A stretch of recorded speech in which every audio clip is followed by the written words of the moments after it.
Welcome to the 2020 Christian Publishing Online Summit. This webinar series features 12 acquisition editors and publishing industry executives from a variety of Christian publishing houses, all discussing various aspects of writing and getting published. The live webinars take place through the end of the month, but recordings will also be available on the Writing for Your Life website. Before I introduce our guest speaker, I'd like to let you know that you can ask questions through the chat feature of the Zoom webinar. Just type in your questions and we'll try to get to as many of them as we can. So today our guest speaker is the wonderful Jenny Baumgartner.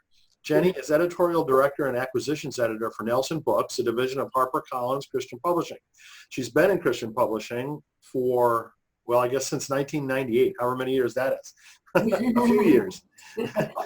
When she joined the Thomas Nelson gift book division. Since then, she's edited both nonfiction and fiction, partnering with many award-winning and New York Times best-selling authors. She holds a master's in English, completed her coursework for a doctorate in English, and has taught a good bit of college English.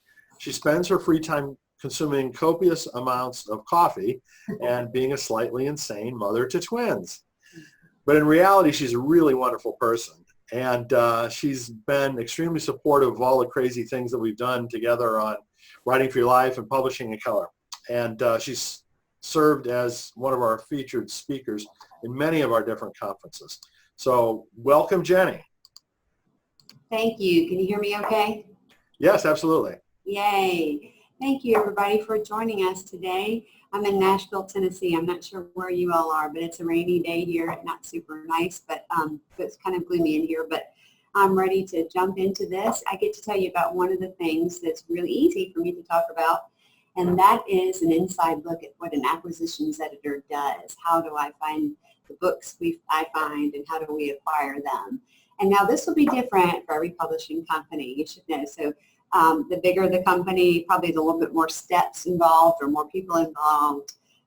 Maybe it takes longer to do an offer, perhaps even, but HarperCollins Christian Publishing is a part of HarperCollins Global. We have offices in New York, obviously. Those were our main sort of offices in the States are, and we have our base camp here for the Christian Publishing in Nashville, Tennessee. And there are 3 nonfiction imprints we have down here, and we have children's and gift, and of course Bibles. Trying to think what else, curriculum, some resource kind of materials. So we have all different divisions in here, down here in Nashville. So I love being here, and I've been in and out of here twice now. I was here about 8 years, and then left and did some freelance work and worked with some agents and did some editing, and then came back in-house a couple of years ago. And so I really feel called to do this job, and I love it, love it, love it. So I'm with Thomas Nelson, though, the Nelson Books division. It's nonfiction. I have in the past acquired and edited fiction and gift books, as he said. So I've had a kind of run the gamut of all different kinds of things. So except for children's books, I'm not super informed on children's books. For some reason, that's not my forte. But we have a lot of people here who have that forte. So I'm going to jump into and just tell you a brief overview of what an acquisitions editor does. I'm going to show you my screen if I can figure out how to do that, and skip through my opening slide here and just show you a little bit about, let's see, that's just the intro. Go to the next page. There it goes. You already heard about me. This is HarperCollins. Okay, this is what an acquisitions editor does. Now, I'm really going to go through number 1 with you all. So, but acquisitions editors, they buy books. So it's almost like my company gives me a credit card and says, here, go buy great books that are going to sell and that we meet our mission statement, and we can really get behind. And so I have to have a good concept of what the market needs and the writer's abilities and the concept and all those things. So that's a rigorous, lengthy process that I'm going to share with you. But the second one is obviously the book development, where I work with the author, and I'm really the most careful, most diligent reader that any author is going to have, because I usually go through the manuscript several times. We go back and forth a lot, and I love that because of my teaching background. I really love to see an author grow and really hone their message and really get in the best shape it can be in to meet the market's needs and desires. So Book development takes a good bit of time as well. Publication is all about getting it to be the best it can be before we bring it to the marketplace. So I have to do things like position the book with the felt need, the big idea, and things even from the get-go. So we're all on the same page in creating the manuscript itself and then marketing it afterwards.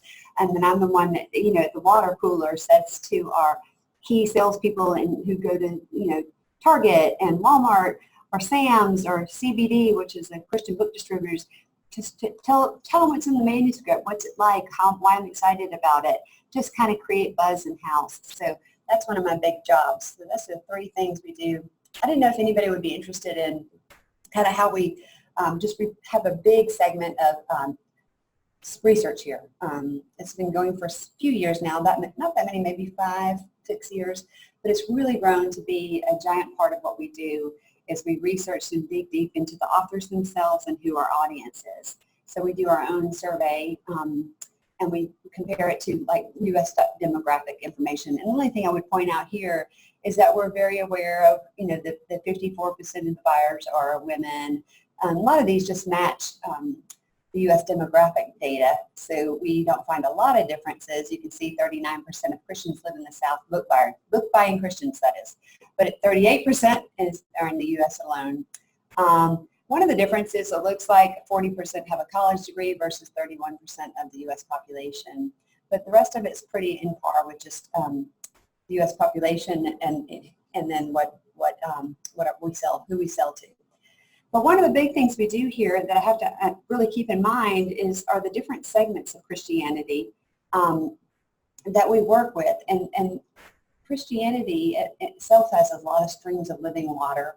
And we have to really make sure we understand all those streams of living water. So they really vary, and we want to make sure that we're looking to see if the book's content and the author know their audience and they know that particular audience's language for their faith and their practices. So we run the gamut from, the most charismatic to the most mainline, to even just cultural Christianity to a degree. All of our authors are Christian, but the amount of Christian content they have can really vary just depending on the author and on the concept itself. So let me see real quick. I shouldn't have gone out there, but go over here to this segment chart in case you're interested in that. Can you see the chart? Let's see. There it is. Can you see that chart, Brian? Yep, it looks good.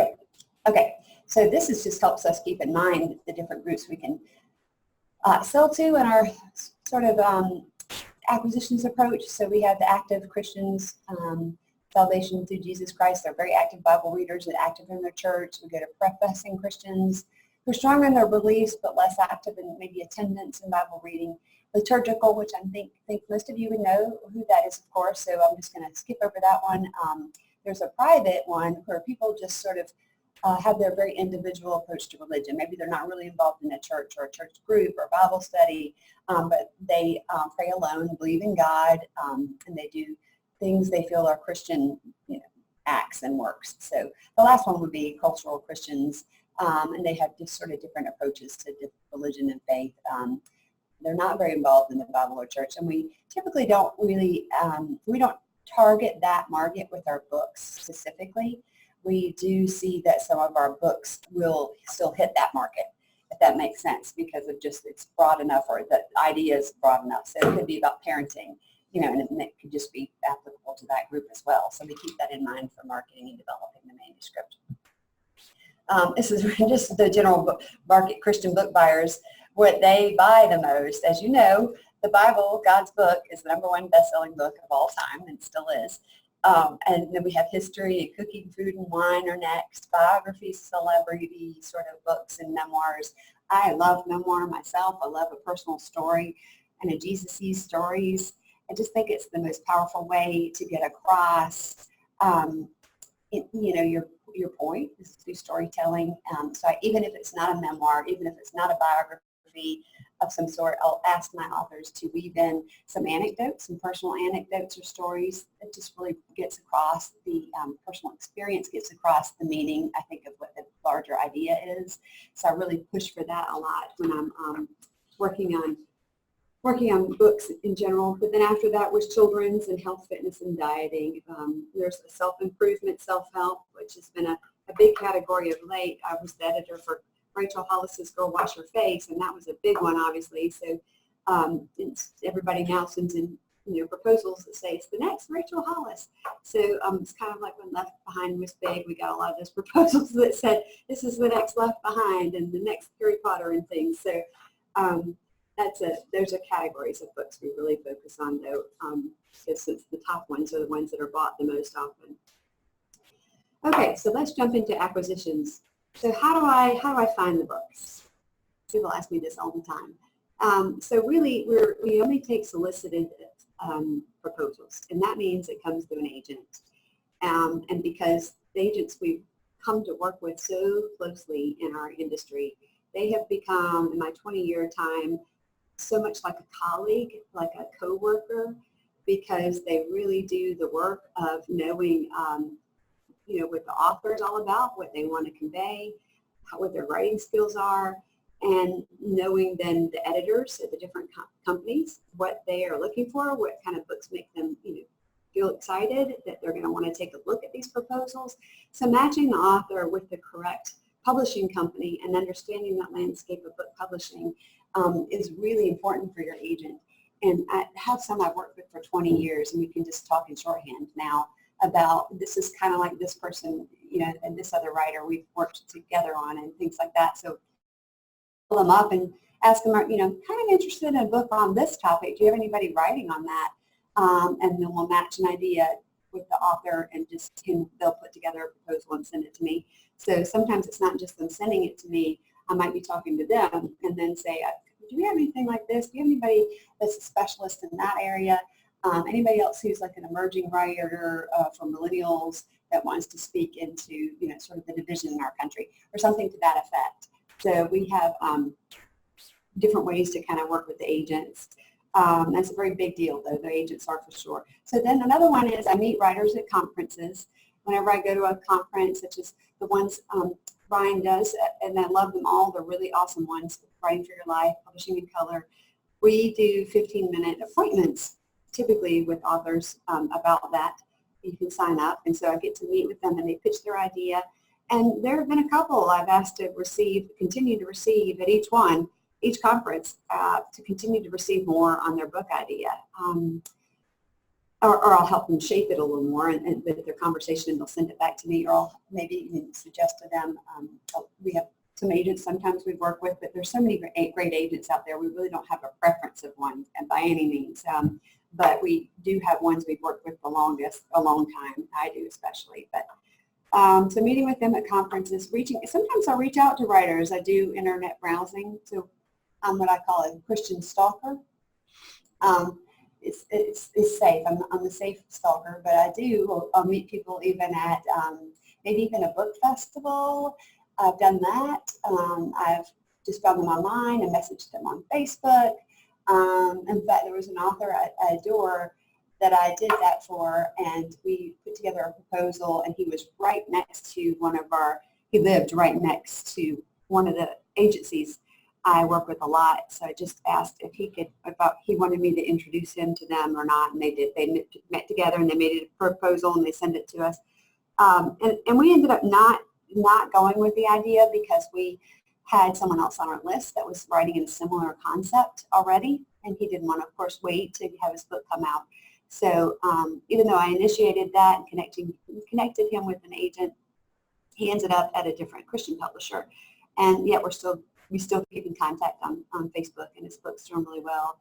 And I'm really excited for him, actually. So we have, and I'll do that every now and then when I know an agent pretty well and I do see something online, or I'll see a news story or something to that effect. I might ask an agent, have you heard any news on this? Is there a book here has that person written a book? Do you know if there's a proposal shopping around? Because I'd really like to work with that person. So that's kind of, I'll reach out to to either agents or writers about things I find online. And then we do have our trusted contacts. So it would be our authors. A lot of times they have ministries or they have their own sort of platform and a way they are interacting with other people in general on a regular basis. So they might have someone who's writing something that really piques our author's interest, and they'll send me a note. Would you be interested in looking at this? Can I connect you? And you know, since they are our authors and we know them well, and we wanted to be able to partner with our own authors on anything they see that's really engaging. So we'll often pursue something an author of ours has mentioned. Every now and then a friend of mine will bring something to my attention and that's really helpful, just because they're keeping their eyes on things like podcasts and blogs, and there's so much of that out there. It's impossible to really referee, and not referee, but you know, stalk all of that social media. And there's a lot of refereeing happening in social media. That's what I'm thinking right this minute. Because I was engaged with my poor author today, talking about an argument on her blog, and it reached out to her Facebook page. But anyway, it's hard to scan all of the options for potential writers, and that's where I do trust my sort of referral sources at times. So there's several ways to still get in the door here. Do know that we have a ton of proposals we read. I probably have, in a week, I probably have about 30 minimum proposals or just queries or things to follow up on. And that's just me. And there are 2 full-time acquisitions editors on our team and another part-time one, and that's our associate publisher. And even our publisher sometimes will send us, they'll usually send it to myself or my other acquisitions editor person on my team. I'm on her team, whatever. But have us look at it and see if it's an idea or a proposal worth pursuing. So that's just a lot, and there's 3 divisions here. So a lot of that's coming down the pike to us. I'm going to show you what I look for in a proposal now, so you will know what that is like. I think I'll have to move forward, and I will. Let's do that. Okay. How to pique my interest in a proposal. If you all are familiar with a book proposal, it really is truly the way to start a book deal, period. I mean, really, I don't know, without something in writing, so mapping out all the pieces I would need, or any publisher would need, to know about you and this book idea and your writing, it would be nearly impossible to get it through any publishing company I know of. Now, proposals can be more thorough than other proposals, certain ones. And here's you can see on my screen here, Jane Friedman has a great start here, how to write a book proposal. There's a link to her blog. She was the CEO of HarperCollins Publishers Worldwide. She's a huge expert on all things publishing, so that website right there is just a dream to peruse and read, and she's still active on it big time. So if you get a chance, look there for some tips for anything in publishing, but there's also a thing about writing a book proposal. So when we here in our division review a book proposal, I look at idea, writing, and platforms, and there's 3 areas. And I will say that even when we go to the next level, we go to Ed Board. We call Ed Board, where all of our acquisitions teams are together reviewing the proposals that make it that far. We actually do a little scoring calendar where I rate 1 to 5 the idea of the proposal, 1 to 5 the idea, the writing of the proposal, and 1 to 5 the platform. So it has to have a unique and compelling idea.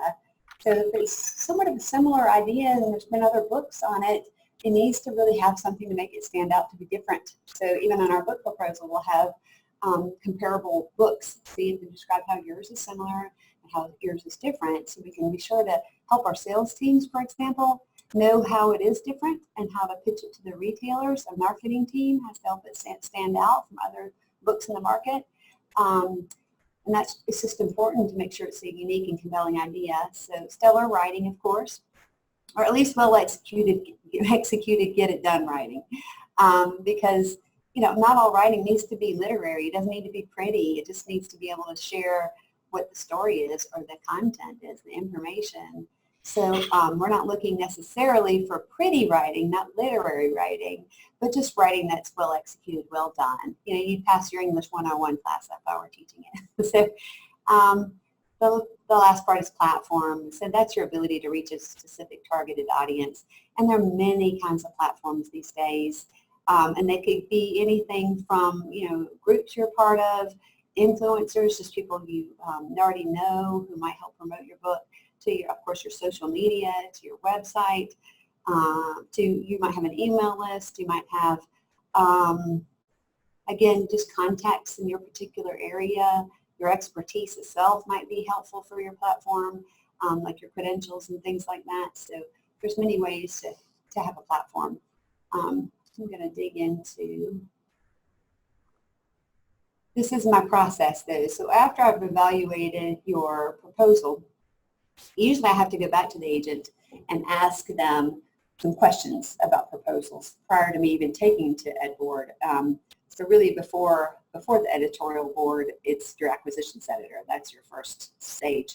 So I'll have to ask questions because I know what our team is looking for, what kind of other books we have already on our list, what kind of things we've just seen and trends and we've talked about in our division that are hot and maybe we want to book on it. Just any kind of collaborative ideas that could work with other books we have or other authors, because we often want to connect them and help them maybe even pitch each other's books.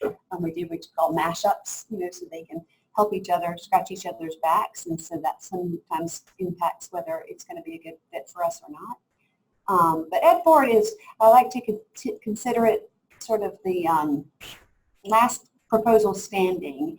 So the idea there is to kill everything and whatever is left standing might make it to the next stage.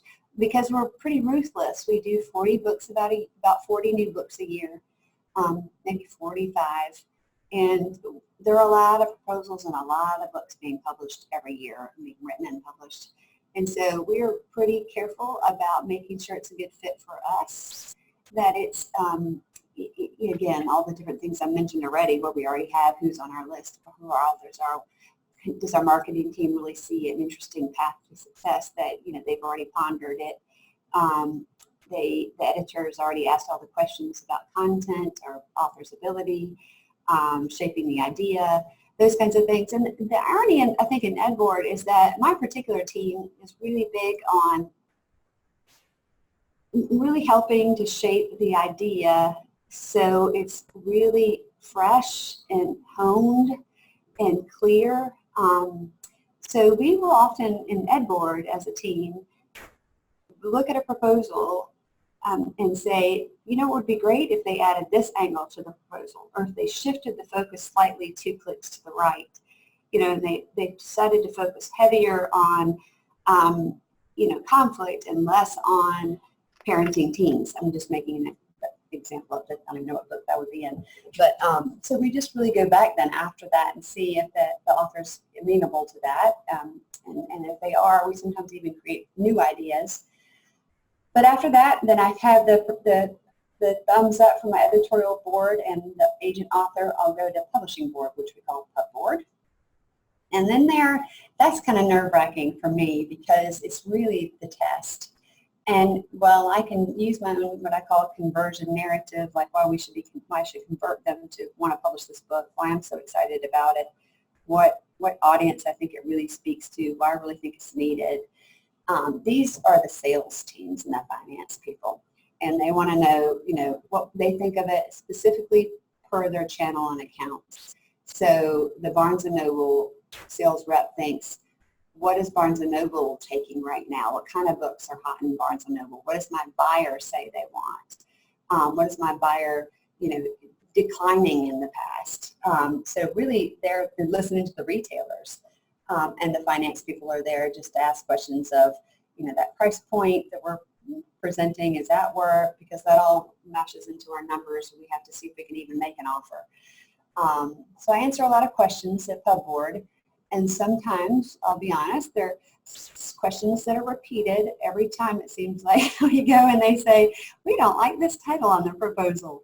And the kicker is, We have our own titling process. It's a big deal. We are processed with our messaging document and our titling after that and our cover design and all those things. There's a big process, and they know that. They know we often will go back and reevaluate the title that came in with, but regardless, they always ask that input for.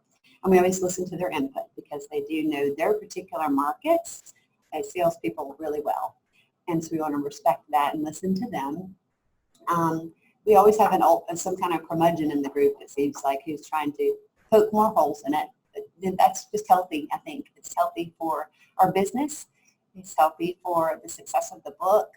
It's healthy for you as the writer to have all these people on the team really pondering what your book is going to do in the market, and how to give it the best foot forward. So after that, then I have to go take the numbers. I get forecasts from all my sales channels. I plug them into what's called our APL, profit and loss statement, and just look at what I can do with those numbers if I need to change anything to do with the trim size, just what I think the advance might need to be. If we can afford much of an advance, it just depends. And we look at it together in acquisitions meeting, and we determine what we would, do we want to go forward and make what kind of offer would we make. And it's usually the lead editor, meaning the acquisitions editor, who makes a suggestion about what we think, based on the feedback we've had from Edward and Pubboard. What do we think about this book now? What do you know about the market and that agent and that author and what they might be expecting? And so I get the thumbs up, and I go put together my deal points, which is mapping out royalties and advances, other deal point things on there. But sometimes there's an auction, and that's driven by the agent, where the agent gives parameters and maybe a starting point for maybe advance, and then or maybe just we just have different criteria that we need to meet. So they'll tell us, give me your first offer, by 5 o'clock on Friday, or not Friday, maybe 5 o'clock on Wednesday, and I'll come back to you Thursday morning to say what the bottom offer is and what kind of deal point we need increased to see if you can do that. And so we're kind of competing against other publishers. I am, and I won't know who that is. Of course, the agent keeps it confidential, but I then look at what I've been approved to kind of offer. Or I might go back and say, we didn't discuss this, but, can I offer, 5% more on this royalty or something to that effect? Or really actually already have a lot of that mapped out for me, but sometimes I have to go ask, or just maybe want to get the feel from the team. Do you think this is wise for this particular book project? Is this some area we want to really risk a little bit more here or not? I mean, how much does the author bring to the table in terms of, ability to get this book out there, whether it's talent or platform or whatnot. So, and anyway, we finally get an answer usually. And if there is a yes, I'm super thrilled because I typically am not very good at hiding if I'm not passionate about a book project. I'm just a person who, I'll let you see that in a second, but I'm just a person who loves my job. I love our mission here. We do promote books that honor Jesus Christ, and I'm passionate about that. It doesn't have to be overt again, but I'm one of those people that needs a, why behind what I do, and I love what I do. So I'm really excited if it's a book I believe in or an author I believe in, and I'm not really good at hiding if I'm not. I'm not grumpy about it, I just don't quite have the same excitement. But that's okay because our team is built around us being able to do that. So if I were to get, for example, I'm not very great at maybe military history. If I were to get a book that's on military history, and I actually just did work on a Vietnam book. It's a group of profiles of Vietnam veterans and what they did in America when they came back. It's sort of like The Greatest Generation by Tom Brokaw, but this is for veterans. And while I don't know a lot about military history or that war, I enjoyed those two authors immensely. And so they were a dream to work with. It was a little hard for me to get through some of the battles and the military sort of tactical maneuvers and the names of things in the Vietnam geography and whatnot. But sometimes if it's a book idea that I think might work for our team, but it's not an area I'm really familiar with, I'll offer it and suggest it to another acquisitions editor or my vice associate publisher would you be interested in this one? Because it looks like it could have a great potential. I just don't know a lot about this area. I'm not super passionate about it. So we'll share proposals with each other for that reason. So I love that we do that. We're pretty collaborative. We've really, all of us really love to work together. In fact, we're very collaborative, more so than any division I've ever been in. This group for the last 3 years really loves to just do a team approach with the author included and the agent. So we just want every idea on the table and all the input, and we just really respect that. And I love that. I'm kind of a cheerleader team player that way. So it makes me happy to work like that. But anyway, even with proposals, we'll do that. So I think I might be almost out of time. Let's see what I have for my last. I just wanted you to see this last slide. Hang on. This is how I perceive myself. So I'm an evangelist. In the way that's a little different, I'm a representative of HDCP, HarperCollins Christian Publishing. So I connect, the house, my publishing house, to the author and the author to the house. So I'm an in-between sort of person.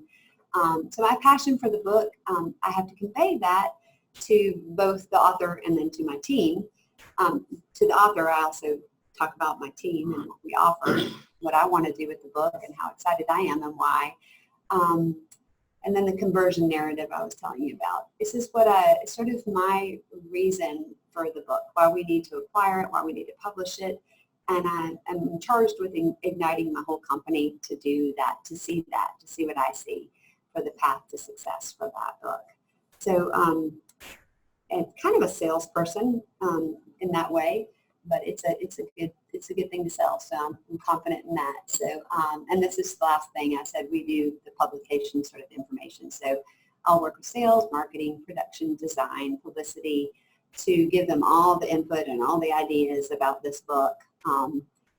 Why a certain cover might fit better and what design direction, and I'll go through the contract, it says here too, so I have to be a first blush at the legal details because I do the initial deal points, catalog copy, cover design and copy. All these things are part of the acquisitions editor's job. And it's a lot of details for every book. No man is an island, and no book sets sail without any kind of big team, because we have a big team. There's a lot of people speaking into a book, a lot of people making it the best it can be in a collaborative way. So as much as you might think, your your favorite author did all that for their book, I can tell you behind the scenes, he had a team helping him or her really craft it to their particular audience. And all the pieces had to come together for that. So anyway, that's that. And I know there's some questions. Brian, did you want to ask some of those now? I don't want to keep going. Yeah, absolutely. So as Jenny indicated, you can feel free to ask your questions in the chat room, and we'll discuss them. The first one is that if a platform does not explicitly state that it's Christian, is that still something that's attractive to you and to HarperCollins Christian Publishing? That's a good question. I guess I would ask, though, what is a Christian platform? So does that mean if you've been already writing, like if you're in a church or you're already writing or in a ministry that's distinctly Christian, that's wonderful. That would, we'll use that platform, but that also kind of is a niche. So we feel like we do a good job at doing the Christian market and beyond. So we usually, our books are a little more broadly selling anyway. So like our recent books I mentioned, I think Brian might have mentioned The Serial Killer's Daughter, A Serial Killer's Daughter by Carrie Ross, and she's the daughter of the BTK killer. I worked with her for about 2 years to craft her book.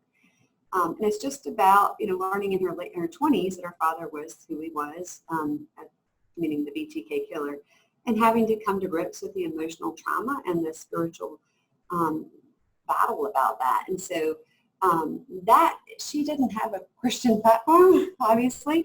Her story has Christian content, the Lord, helping her to heal and teaching others about trauma in their lives. And so Gary Sinise is a book we just published. And so we don't necessarily look for you to already have inroads into a Christian community necessarily, but If you're a parenting expert and you have a blog about parenting, that would be your platform. And that doesn't necessarily have to be Christian either.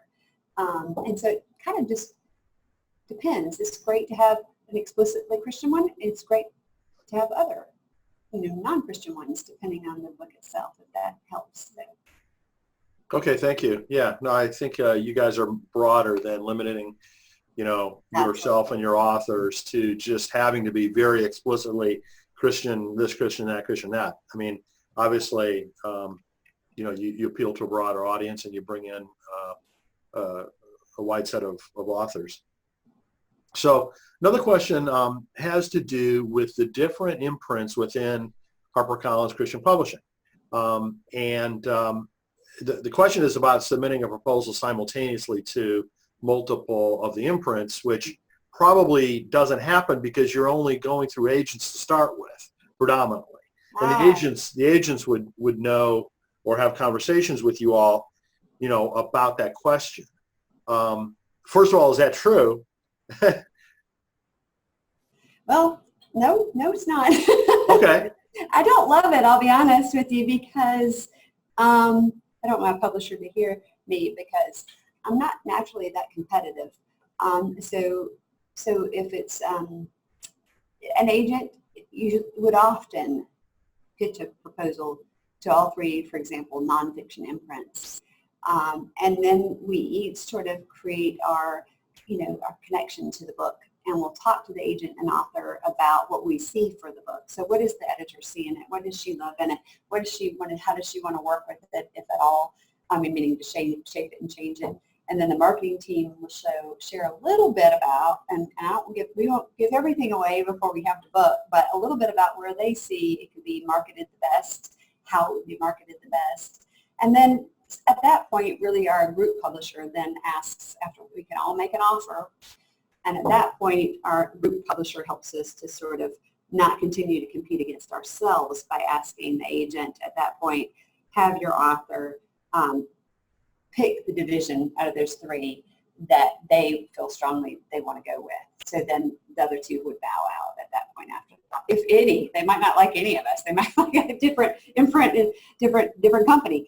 So, and that's fair and that's fine, because I think it's really important to match you and your book with a team that really gets it and really is passionate about it, because just know that there's so much happening behind the scenes, and it's a long process to get a book out. Like if I acquire a book, I did just in January, it's going to take a month for the contract to get done. It's usually 6 months after that before manuscript's done, and then it's a year after that before the book comes out. So there's a lot of time in there to really have your team percolate on your book idea and talk about it, what's to come. Unlike the music world, where they write a song and they have it out in 2 months later, and that's all the time was for creating it. Books take a lot longer. We can crash a book through. Mind you, those will be the ones that have errors in them, those little niggling errors, those ones that make it through 5 sets of proofreaders, and they're still there, and they're very annoying little buggers, but they make it, so hats off to them. But because when you're in a hurry, your brain just doesn't see all the things that need to be worked on. So anyway. So what about, that kind of surprises me. I would have thought that agents maybe, vetted things or sifted things or directed things, a little bit more than that. But in any event, I think it would be helpful to the extent that you're able to talk to folks about the differences between the respective imprints there at HDCP. Well, let's see. So we have, the gift book division obviously does the gift books, and we have the children's book. There's 2 children's book divisions, and they're both very successful and active as well. So, and they pretty much differentiate themselves by what's on their list, the children's book, who's on their list already, and the leaders of those teams, the people on the team themselves. So I guess what happens is each team creates its own sort of, color palette or its own sort of flavor by the authors and books on the list. because there's certain authors, that will kind of really marry well together. Again, we wouldn't want two authors writing the exact same type of book published at the exact same time. So that just limits us in general. And then again, you'll have different editors who have different experiences, different passions, different things they'd love to work with you on. And so the agents know that, and sometimes they won't send it to another. Like, I get a lot of the books that are sort of mental health memoir kind of books, things about tragedies and traumas and helping a writer work through that, because I have background in some psychology and just helping them push through a place that might be hard to even try to write about. So I'll have agents send me books, proposals like that they won't send to the other two divisions. But then other things happen too, where maybe because we published Gary Sinise, we also get to look at the next celebrity memoir of course somebody Gary Sinise knows. I don't know. So it just kind of happens to shift by that team's vision and the people on their team for a book, and their books that are already on their list. So technically, all three of our nonfiction divisions, all of our divisions, need to meet the mission statement. Just was that our books would, honor Jesus Christ, and we want to spread His message around the world. And so we don't really have certain categories that we just focus on either. So it's more of the people on the team, meaning authors too, agents, and the people working in-house. So certainly by looking at the different books that you all have published within the respective imprints, people can get a sense of that. I think so. Absolutely. Well, and because if you're writing a book about boundaries, you probably don't want to send that over to Zondervan because they have a best-selling book called Boundaries. I'm just saying that's probably a no-brainer. They're not going to want to do another one to compete against themselves because that's one of their big the big books is a perennial bestseller. So unless yours is really, really different, they probably don't have a need to add that to their list, and they're not looking for it. So I guess that would be a clue, just to kind of know your publisher, what they've published, and what their big books of late have been. In part because they're going to be thinking about it too. They're going to think, well, we now have just done this book. We have context for that type of topic. We have we can go back to the same influencers. We can go back to the same media. And that we just did successfully with the book 2 years ago, and we'd love to do more on it. Because, the media changes, the world changes so fast. So really look at the last 2 or 3 years that the publishing company has, what they've acquired and published. So we do Lisa Turkhurst, we've had for a very, very long time. And we adore her, and she brings us some authors that she might find them for her own Proverbs 31 ministry. So that's just something to keep in mind, that we'll look at authors, and definitely that she's been cultivating, or writers, I should say, not yet published book form. And she'll bring those to us, and whereas W wouldn't necessarily wouldn't have that sort of flow of materials from that type of writer, if that makes sense. So it's all very nuanced, isn't it? Sorry. Yeah, no, it's a complicated space. There's no question. There's no easy answer, and that's okay. That's reality. It is, and it's not just for Christian publishing. It's in any of the imprints. You guys have to really know the temperature and the flavor of the imprint of any publishing company. When absolutely. You go to Simon & Schuster, I don't know how many imprints they have, probably 35 or 55, I don't even know. But all of those imprints really do have a different flavor. So sounds very complicated, I know, but it's true. What about the split between fiction and nonfiction within HDCP? How does that work? That's a good question. I don't know the numbers. Let's see. Well, we only have one fiction imprint, so that helps us a great deal. So we don't have to, there's only one, and I used to be on their team, and it's super successful. Christian fiction has declined somewhat in the last couple of years, and there could be many reasons for that. That's been debated for a while. So they're more selective now than they've ever been. Sometimes we used to look at, so if you were to publish with maybe a quote unquote smaller publisher for your first book, that is a good strategy if you don't get into one of the big 5 publishers or whatnot. But if you want to cut your teeth and do a publishing, a book or two in fiction with a smaller publisher, just to get your feet wet, start building your tribe, your fans, but so it doesn't hurt you in fiction to publish with another company first, any company first, if that makes sense. Because you're showing that you are building a fan base. You can write a story. You can write a good story that sells well. That's the point.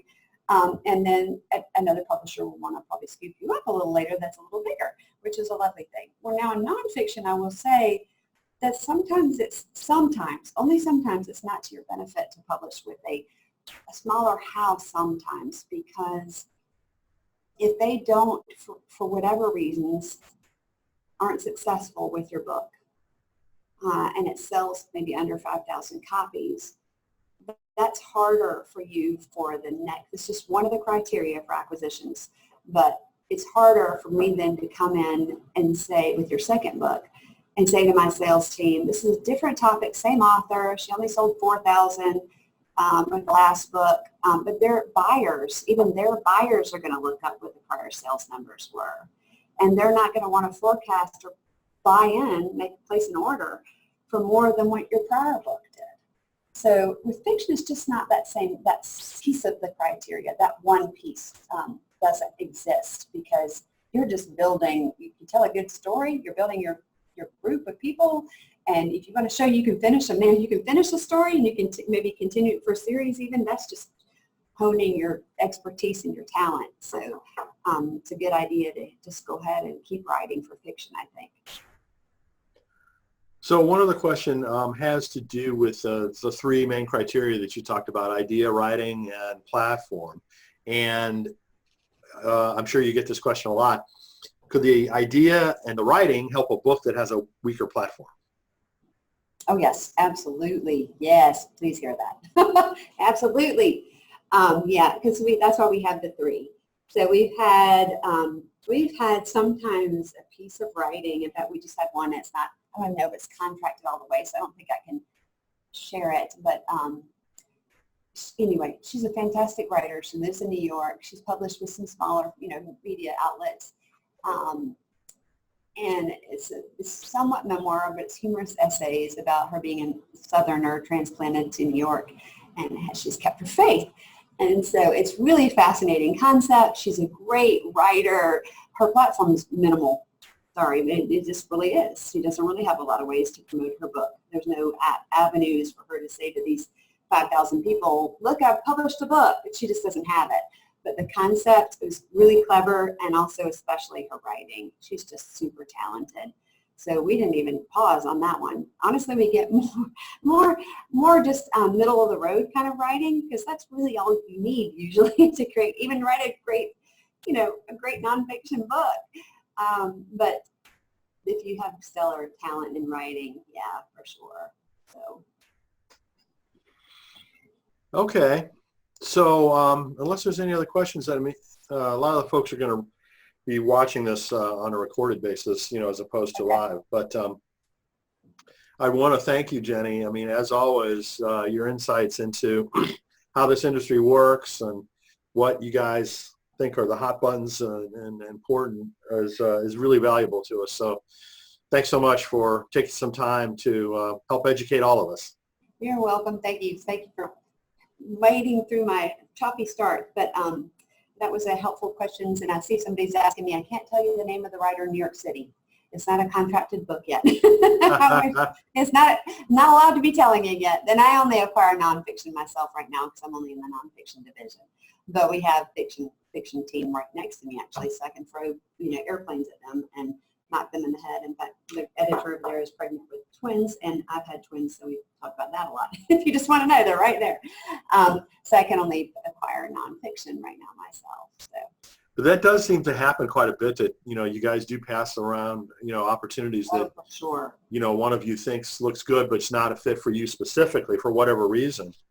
I know, talking with you guys before, that's really common. We do. Which is really nice. In fact, one of the fiction editors had met a friend who has she's built her house from scratch, her dream home, and she self-funded it. I had a blog about it, and she mentioned it to the fiction editor over there. And fiction editor was like, I don't know if you'd be interested in this because I'm not sure what you acquire, but my author wants you to know about her friend, and what do you think? So then I got online and did an email with that gal, and just it seemed like a good idea, and gave her some suggested agents and just the idea of creating a proposal. So I think that's just one that a fiction author suggested to her editor, and then they suggested it over to us. So yes, we do church leadership books. It's called Next. We have a Next, N-E-X-T, a division. And it's small, it's niche obviously, smaller advances and things like that, but very important for us to have that where we try to coach and train church leadership for sure. So Good. So let's see, a quick question. If you published an award-winning book with HarperCollins many years ago, will that still count as brownie points for a new proposal? Oh yeah, well, your award-winning sounds wonderful. I mean, I guess that speaks to your quality and your abilities and your talent. And that would in itself possibly speak to the level of the writing. You know, I don't know what your concept is. Like maybe it was I'm sure it's concept and writing when you run an award. But certainly sounds like you had some real talent in your writing ability. So that makes me happy when I see that. Would it make you necessarily be a shoo-in? Not necessarily. So there's so many pieces that go into whether or not a book is published. Just hear me, if you're turned down, and this is exaggerating, but it could be because of the color on the wall that day. Just don't, it could be the temperature in the room. I don't know, the marketing VP decided they couldn't figure out how to market your book that day, and the next day she learns something new, and that we already turned down that book. So just know that there's so many reasons why books are declined. Don't think it's one thing. Don't think you're a bad writer. Don't think it's just be sure that you realize so many reasons go into why we take a book and don't take a book. So. Well, just the sheer numbers too. Like you said, you mentioned like you do about 40 or 45 books a year. Yeah. And so if you look at HDCP in total, nonfiction, let's just say that, how many books per year roughly would that be? Oh gosh, let's see. I don't know, because Bibles does so many different. Excluding Bibles or gift or fiction. Oh, I think imprint does about the same then, about 45 a year for all three imprints. I mean, we can vary. It can give or take just depending on what comes down down the pike. So over 150 or so, I guess, we do just from our nonfiction imprints. But how many books are published a year? I always mess up that number, but it used to be like 500,000 a year. So no, I didn't mean that. I just meant, how many new books do you guys release? And so 120, 150 sounds like, exactly. Roughly the range. Brand new ones, right? New books. So my point was just that, everyone would love to have a book published by HDCP. Mm-hmm. A gazillion people, right? So you're all competing for those 150 slots. Right. And a lot of those slots are going to be taken up by folks that you've already been successful with. Yes. We're going to do Lisa Turkhurst for as long as she'll let us, so because we love her and she's wonderful, makes such a huge impact for the kingdom. So yeah, she'll always have a spot on our list. But we definitely, and the fact is, part of the reason why we're critical and we're careful about the books we acquire is that you really don't want to go with a publisher that's just going to throw your book out there and hope it sticks. You need people to find it. There's nothing more heartbreaking to an editor is to see a great book.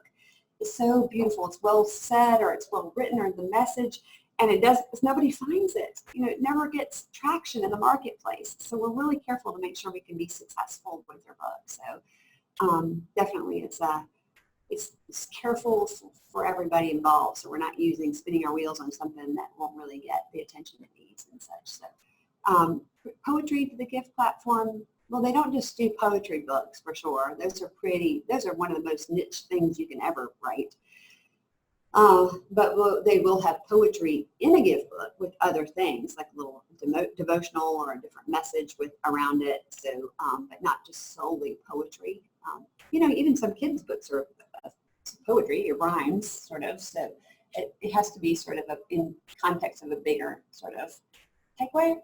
If you think about the consumer, maybe that helps. How many people do you know sadly, to sit down and read a new book of poetry. Maybe Shel Silverstein. There's just not a lot of people that just read the most literary, the new poet laureate. So it's just, it's not a big consumer market, unfortunately. So, but we definitely put it in gift books. Definitely have some poetry in gift books. Yeah, I mean, that's what I've heard from everyone, that I've talked to about poetry. It's just a tougher genre to sell. Just not as many people purchase it. Good news and bad news. Something to it. Yeah, something to really hook you into it, I guess. So Mimi has a question about how to connect with an agent. And just so that she knows, there is a directory of agents and publishing houses on the Writing for Your Life website. And you can download that for each one of those companies. There's a link included to that company, and you can go look online. They all have submission guidelines as to, what they're looking for. How do you submit a proposal to them? So, and at least for what it's worth, that's kind of my vetted list of at least folks that I know and work with and feel good about, have confidence. That doesn't mean there aren't people that are not on that list that are great. It just happens to be the ones that I've been connected with through networking. Yeah, and Brian has been doing this for a while. So, as well as he knows me by now, we've gone back and forth and we've worked together a lot. He knows several other publishing houses and many agents by now. So Brian's a treasure trove of information about book publishing. So what's on the Writing for Your Life website is really valuable stuff, guys. I mean, I'm very impressed, Brian. He's a fast learner. He really looks for what you guys would need, and I think that's very valuable. I'm a born teacher, so that's I love that he does that in general, but give them the information they're looking for, and that's what you do. Well, thank you so much, Jenny. You're certainly a big contribution to all of that content and all of that networking that's gone on since I got involved in this whole space. So everybody loves Brian, though. It's easy. He's easy. It's great. So, thank you. All right. Well, Jenny, thanks again so much for joining us. Really appreciate it. And, those of you that have been watching, we really appreciate you guys. If you have any questions about anything, feel free to send me an email. So that'll be it for today. Our next webinar in this series will be on Monday, February 10th. Hope to see you then. Yay. Thank you, everybody. Have a great day.